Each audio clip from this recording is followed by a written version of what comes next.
Hey guys, how are you? Hope everybody's doing well. Hope everybody's focused on themselves and things they have to get done, improving themselves, and being great, loving, and kind people, being your best self, all of that, doing what makes your spirit happy and joyful, and actively blocking out everything else that doesn't. All right, I hope you are protecting your mind, guys. I don't even think I can say that nowadays it's more important than it was before to protect your mind. All I'm going to say is that it's important to protect your mind. And I feel like it has always been important to protect your mind. But the reason why it seems even more important is because we live in a day and age with the internet, social media, and just the media, what we hear, what we listen to, what we watch. It can influence so much. And if you're not using those things properly, if you're not sifting through the good and the bad, if you're not rejecting the bad when it comes your way, you're going to grow accustomed in believing the bad, and you're going to grow accustomed into comparing yourself to other people, to other things, and you may get to the point where you're looking down on yourself for who you are, for what you are, for how you're made, where you're from, what you look like. If you are not properly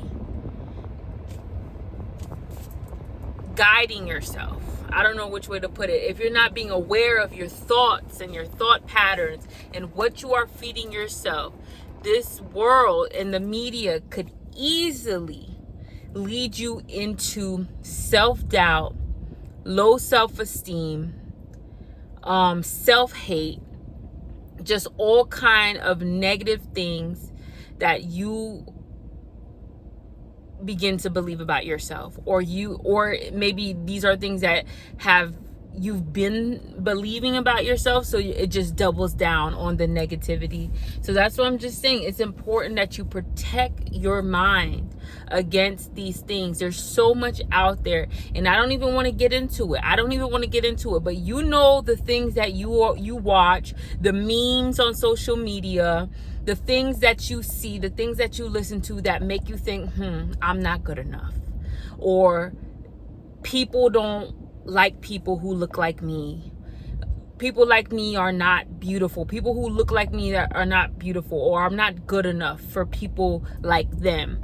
I'm not good enough for this. I'm not good enough for that. People who look like me, people who have this thing that I have, are not good enough. They're put down. They're not valued. They're not wanted. Things like that. Things like that. I was going to say it affects women mostly, but I know it affects the men. I know it affects men too. So you just have to be careful. If something that is not true,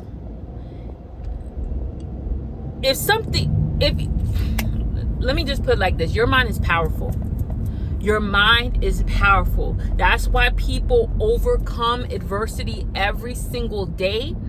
And even when they're in the worst of worst situations, they battle through it. They believe better for themselves. And just because of their belief, it's not something that's manifested. It's not something they've ever seen. It's probably not something that it's been in their family. But because they believe past what they haven't seen, they make it into a reality. And that's just how strong your mind is. You can make things that are not true into reality. And that is all good and dandy, all fine and dandy when it's something positive. But make sure you're not making things that are not true about yourself, things that God has never called you, things that you were never meant to be, feelings and thoughts that are lies from the enemy. Make sure you giving them right back, and you're not allowing those things to ever become a reality. Anything that tells you that you're not good enough, that you're not valued, all of those things are lies, and you have to call it just that. When those thoughts come out of nowhere, or they're passing through your head, or you have accepted that as a foundational belief in your life, it's time for you to take power over those things, to acknowledge that those things live within your mind and begin to take power over it. Dump it out, throw it in the trash. Eradicate those kind of things from your mind. There's so many things, all right? And of course, I have to put myself on the chopping block, right? Because I choose to stand before you guys and tell you guys that there are things out there that make you feel like you're not good enough.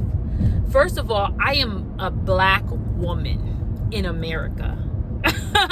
I am a black woman in this world, guys.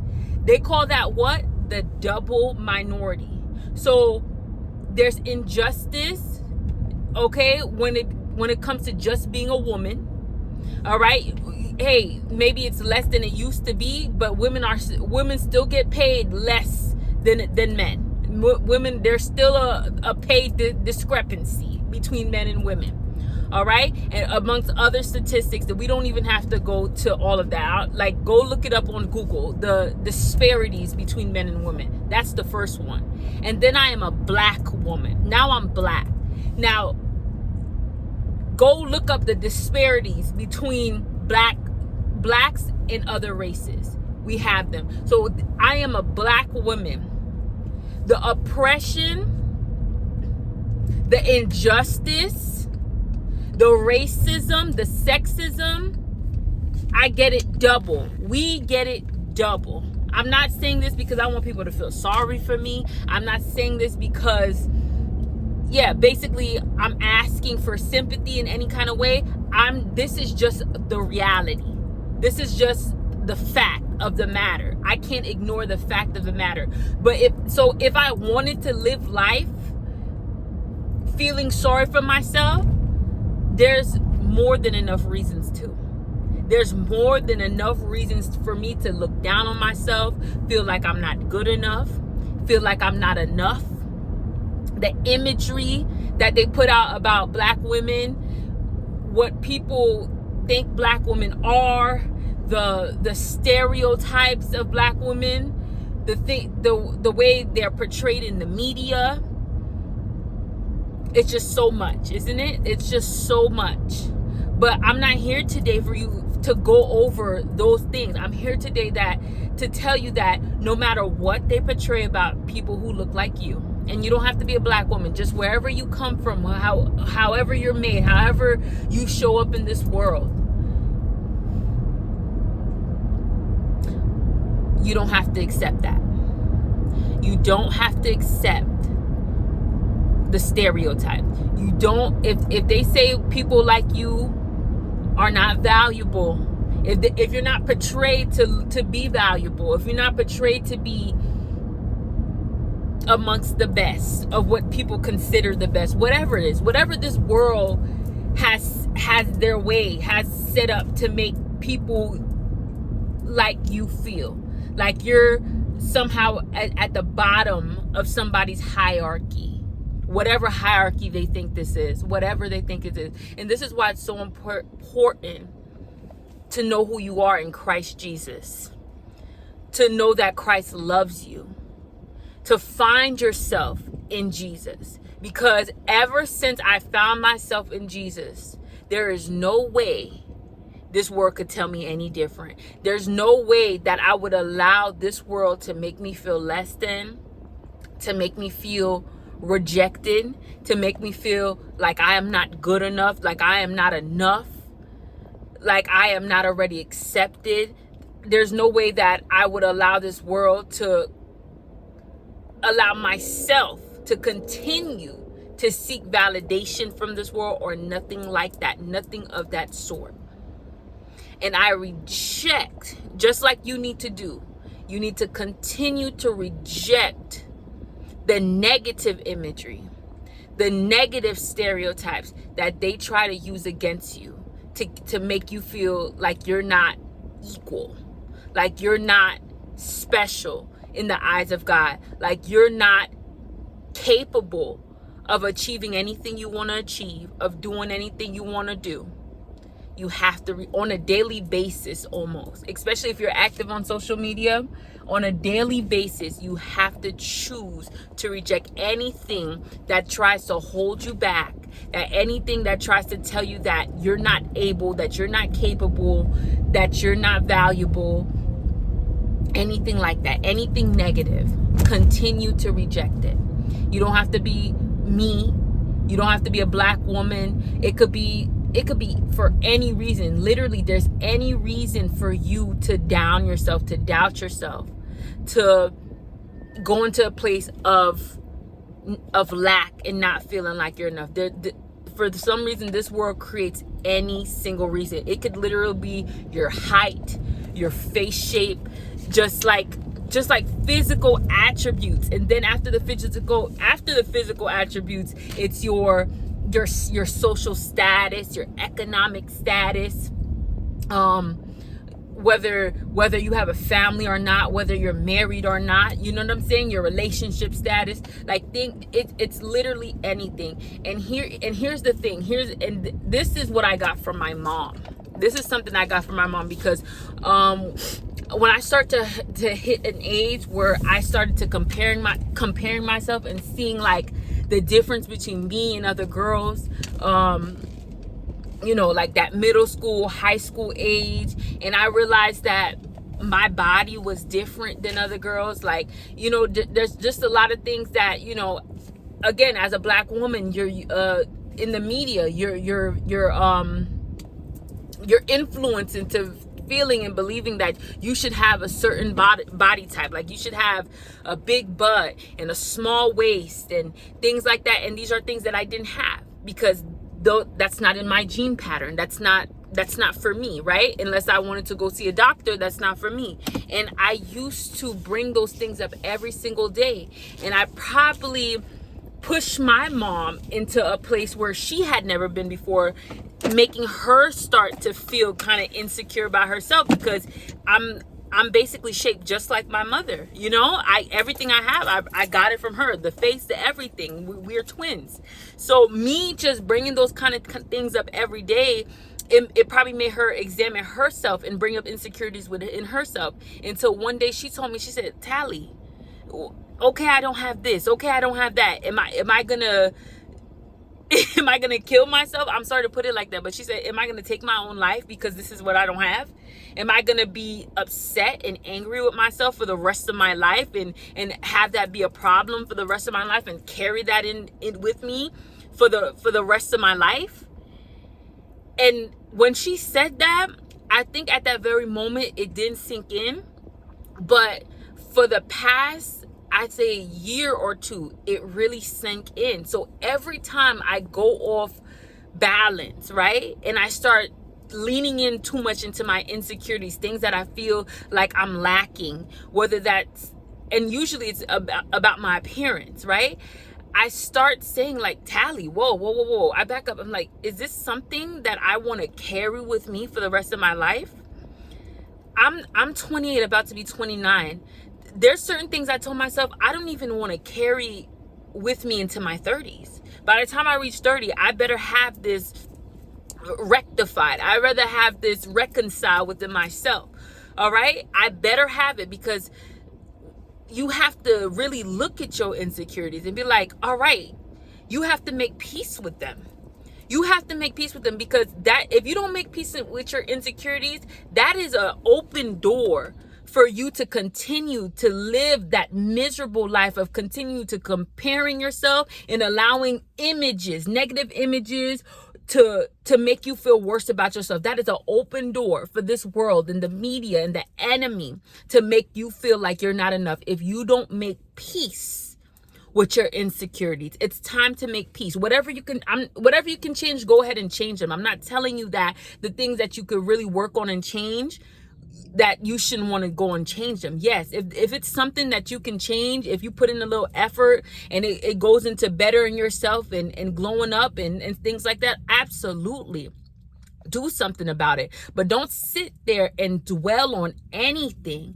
Allow it to be an open door. Don't allow insecurity to be that open door where anything could just hit you right there and it crumbles your confidence, it crumbles your self-esteem, and you're in lack. Now you're looking for validation. You're looking for somebody, you're looking for compliments, you're looking for somebody to build you on back again when nobody could really build you back again. Nothing in this world could really build you back again. If anything could build you back again, it's temporary. Anything in this world is temporary. It's gonna crumble. Something's gonna happen, it's gonna crumble again. That's why you have to be built on a real sturdy, a real strong foundation.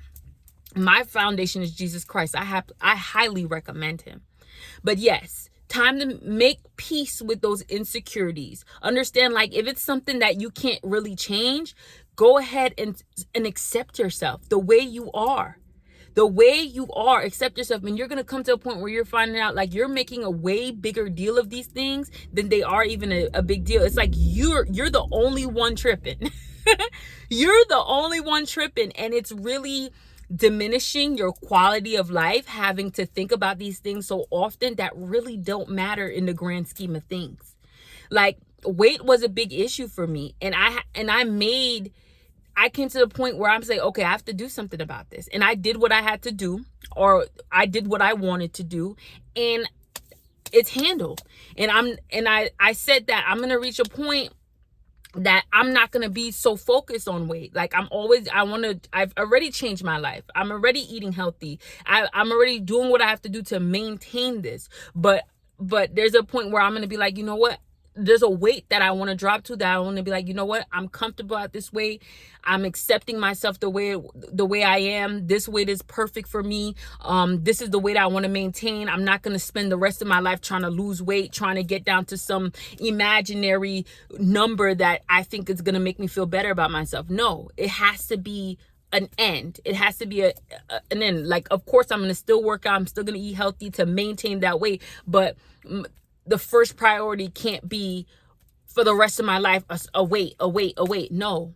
There has to be a time where you reconcile with whatever insecurity that you have, and it has to be done. It has to be, all right, this is what it is. You have to look at yourself and be like, I accept myself for what I am, who I am, how I'm shaped, how I'm living, whatever changes I can make, in due time, they will be changed. I'm working on it. They will be changed, but I'm not going to not love myself. I'm still going to love myself through the changes that need to be made. Like, it has to be like that. You have to learn how to love yourself through it all.